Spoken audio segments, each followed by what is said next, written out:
Ba ni.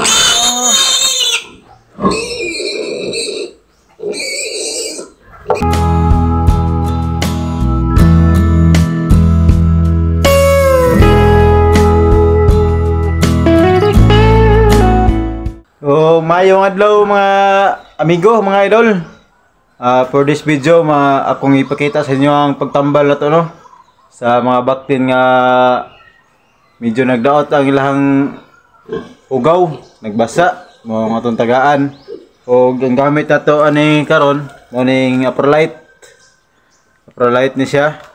O ako kuha sa inyo ang saan ako paggamit ani. Nasa siya instruction sa likod. Pero kasagaran yun at magkita na ni ilang ibutang og isa ka galon nga tubig.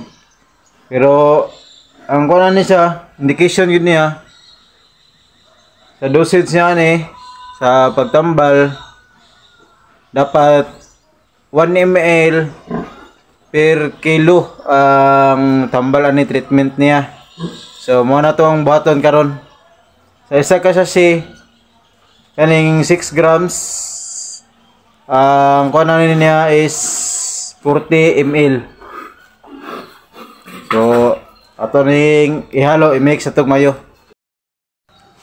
Ulo man ni kabuka tong baktin. Ya 40 ml ra man ni tagaan to sila og tag 5 ml. Taga isa ka baktin kay sa kontansya nasa 5 to 7 kilos na ato ang baktin. So kailangan nato siya tagaan og tag 5 ml taga isa. So kay 40 ml ra man kailangan na to 50 ml para atong matagaan tanan. So ang sobra ni ato lang ibutang sa galon para mo ato ipainom. Ipa-maintenance sa to. So maghalo lang ta, no. Natay syringe diri nga 10 ml kini atong gamiton. Okay, transfer na to diri ang tubig para makuha na to ang sakto nga sukat.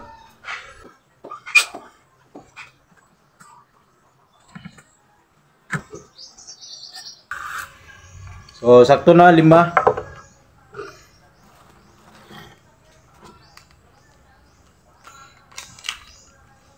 Dapat sundo na to ning mga instruction yun ani ni ano.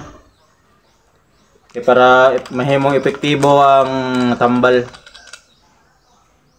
Ay kailangan ni nato og 80 day kaya atong hotdo ning duha ka Aprolite o mudungog tag tulo. Kaya atong sobra ato lang gamiton.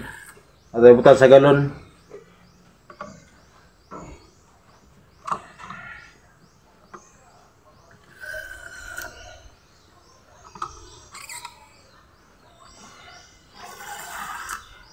So, mga ni 80 ml lang ni siya para sa duha ka Aprolite.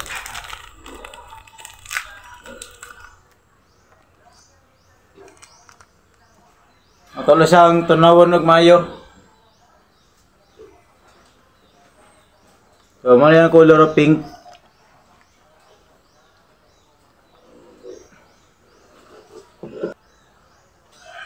So, dili tanan bakpin naglain ang iyang hugaw, nagbasa. Pero kailangan na to pa imnon tanan tambalan para di magtakod-takod. So kinani ani tunaw na tanan. Pwede na siya.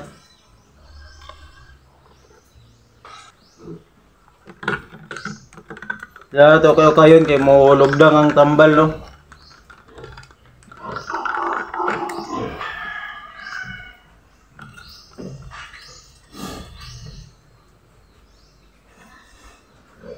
So ato lang 5 ml around diretso kay wa tay stopper atong syringe nga gamit.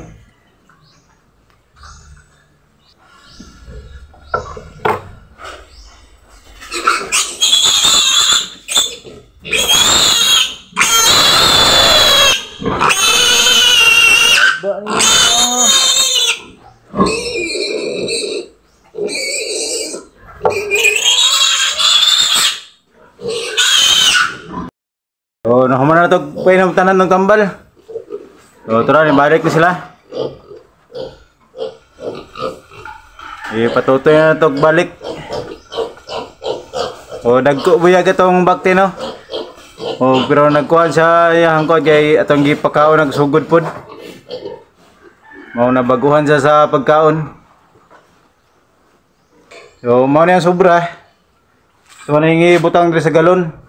Ya butang nato ni sa lang tubig atong ipainom. Itong sa gulangan nagdaghan tubig o mga tunga sa galon. Para na sila inumin mo dito nga naitambal pod. So mao lang. Og daghang salamat sa inyong tanan.